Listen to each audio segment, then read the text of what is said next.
Where is my other WhatsApp that will share the same iCloud with? Me, I'm not feeling okay in my life again. Okay, I'm coming. Okay, for me, the war. To work for me, to work cooling.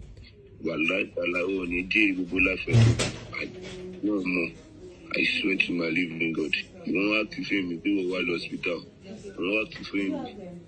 You don't know anything. I swear you don't know anything. I swear to my living God. Me, ever since I've gone to the end, my life has been fucked up.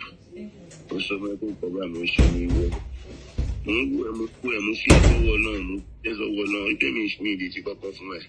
mo fi ẹ́ sọ̀rọ̀ náà mo mọ̀ pé tó bá pa mí ò lè pa gbogbo fámìlì mi mo máa wọrí ìyá ẹ̀ máa jẹ́ ìyá ẹ̀ ó máa jẹ́ forever wo ìwọ kó máa regret life to live wà láìtàláì tí nǹkan máa ṣe èmi àbí tí bá kọ́ kò sẹ́ni tó máa bá wà fún ọmọ ó máa regret ẹ̀ for the whole life ó máa regret gbogbo life ẹ̀ I swear to my living God I know you will not say anything now.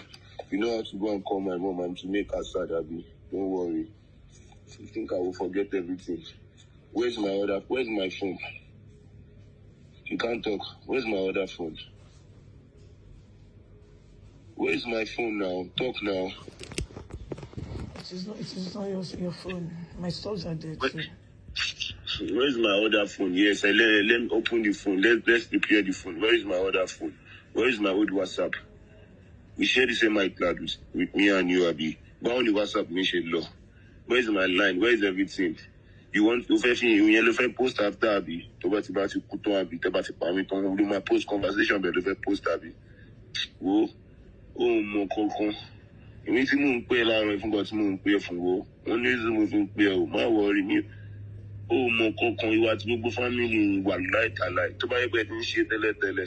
As in jello, a little might be shaking one night. I swear to my living God. One night I will never be shaking. I want to go. Nípa máa ṣe aṣọ tí mo ní pé mi ò wọ̀ ìyá ẹ̀ ó lọ gbé sí mi lórí ó fẹ́ pa mí ní ṣáyé ẹ̀ fẹ́ bàjẹ́ ni ogun fẹ́ pa ẹ́ ni ó fẹ́ ṣe orí burúkú ni má wọrí náà má wọrí ó fẹ́ ṣàpá mi àbí ìwọ tí bá kú lé ní gbogbo ayé pátápátá ìwọ ṣàlùpá mi sí wàhálà.